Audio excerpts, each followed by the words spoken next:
They told you to believe in something greater. They told you to have faith. But what they didn't tell you is that the divine isn't somewhere out there. It is not locked in the clouds or buried in ancient scrolls. It's in you, in your breath, in your bones, in the quiet voice that speaks when the world goes silent. Most people wait for miracles to happen. They pray for strength, for success, for courage. But the ones who become the miracle, they don't wait for power. They embody it. They walk like they've been sent by something greater. They act as if the breath of God fuels every step. You want to change your life? Then stop acting like you're powerless. Stop shrinking into the corners of your own existence. Start acting as if the universe itself is backing you. Because it is. But it only shows up when you show up. You were not born to drift. You were not born to observe greatness. You were born to be great, to reflect the spark that created worlds, to become the living embodiment of vision, purpose, and creation. Let me tell you something the world forgot. Every invention, every masterpiece, every revolution started with someone who dared to act as if God moved through their mind. Edison didn't just tinker with wires and hope for light. He knew the answer was already his. He failed 1,000 times not because he was stubborn, but because he trusted that divine intelligence would not abandon him, that every no was leading him to a higher yes. Disney didn't create an empire of imagination because he had money. He created it because he acted on vision. Before a single soul believed in his dream, he acted as if the impossible was already written in his favor. That's what separates the divine from the defeated. How you act, not how you feel, not what you fear, not what the world says, but how you choose to walk when no path is clear. You want to transform your life? Then stop looking outward. The source of everything you need is already whispering through your instincts, coursing through your bloodstream. But you must command it. You must walk like Moses before the sea parted, like Lincoln before the war was won, like Joan of Arc before the angels came. They didn't wait for signs. They were the signal. They acted as if God had chosen them. Because the truth is, He had, and so have you been. The battlefield of your life is not out there. It's not in your bank account, your job title, your past. It's between your ears. Your mind is either your liberation or your prison, and every single day you're either bowing to doubt or standing in the authority of your divine potential. Most people tiptoe through life, careful not to wake their dreams. They wait, they hesitate, they doubt, and then wonder why nothing changes. But the ones who rise, they move before it makes sense. They act when they don't feel ready. They speak when their voice shakes. They build when no blueprint is clear, because they know the truth. Clarity comes in motion. Faith is not found in stillness. Faith is found in action. You don't need to see the whole staircase. You need to take the next step like it's been carved by the hand of God, because in a way, it has. Think of Henry Ford. When the world said it couldn't be done, he said, "I'll do it anyway." When experts laughed at the idea of an 8-cylinder engine, he didn't argue. He instructed his engineers, build it. And when they failed, he didn't retreat. He reaffirmed, keep going. God doesn't design dreams that don't have a path. And that's your job, to stop questioning the calling and start acting like it was etched into your soul before you took your first breath. You don't need more time. You don't need more knowledge. You need more belief in yourself. Not the shallow self-help kind, the real kind. The kind that says, I am here for a reason. I carry something sacred, and I will not leave this earth without giving it everything. Look around. Every tree, every ocean, every mountain, every heartbeat, all of it is divine, and yet none of it was made more powerful than you. You were given consciousness, imagination, will, the power to choose, the power to create. So what are you doing with it? Are you hiding your gift behind fear? Are you burying your fire in the opinions of others? Are you trading your destiny for comfort?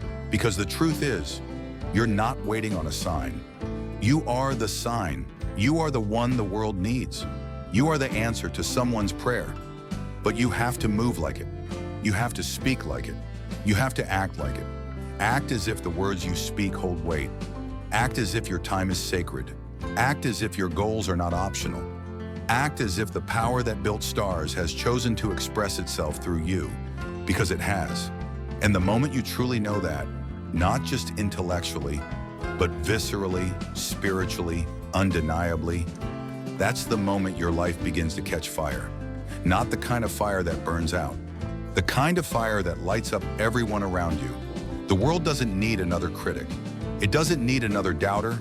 It needs you, fully awake, fully aligned, acting not like a beggar of blessings, but like a conduit of creation. So I ask you, if you knew that God was within you, if you truly believed that you were here with purpose, with power, with divine instruction, how would you move? How would you wake up tomorrow? How would you walk into that meeting? How would you speak to your children? How would you build that business? How would you handle failure? How would you rise after defeat? You wouldn't tiptoe. You wouldn't wait for permission. You wouldn't shrink. You would stand tall. You would speak boldly. You would move decisively.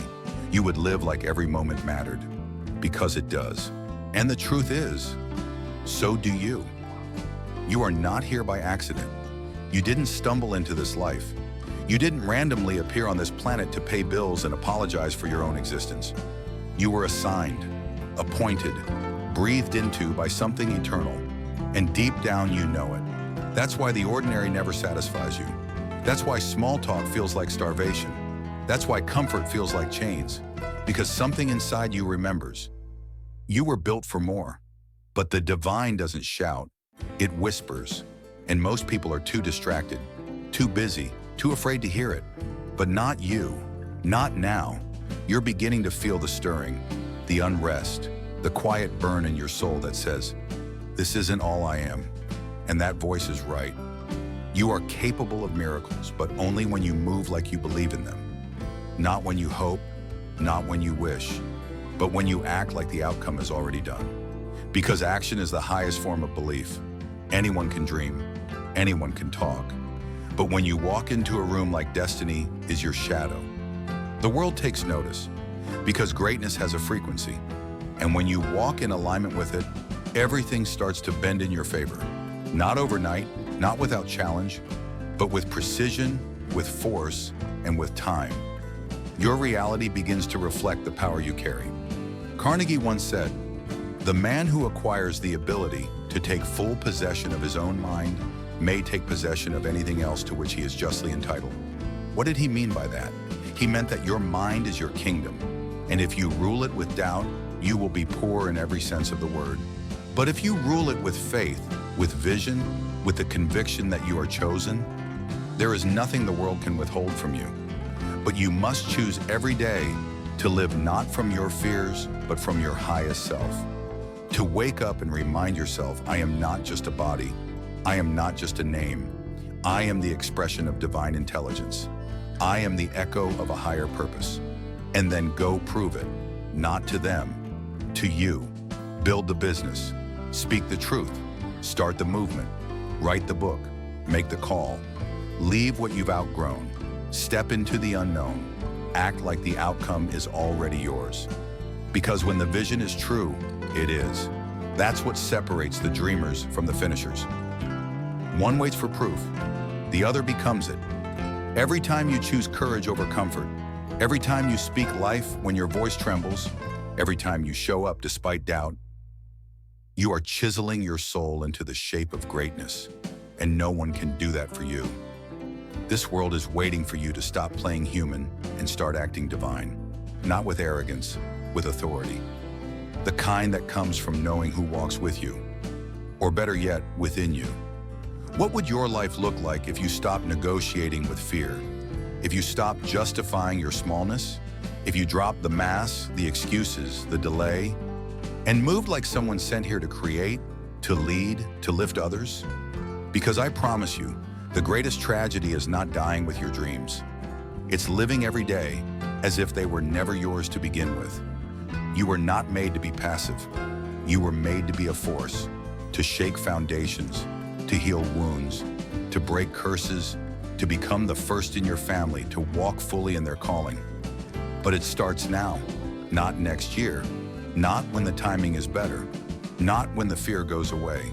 It starts when you decide, I will no longer move as if I am alone, because I am not. I was never alone, and neither were you. Act like it, live like it, lead like it, speak like it, pray like it, create like it, love like it, stand like it. Because when you do, you stop being someone who chases miracles and start becoming the person who causes them. That's what it means to act as if God is within you, not to be perfect, but to be present with your calling, with your courage, with your full self, alive, unshaken, unapologetically aligned. So rise and move like the heavens are watching, because they are. And they've been waiting for you to remember who you are, not someday, not in theory, now.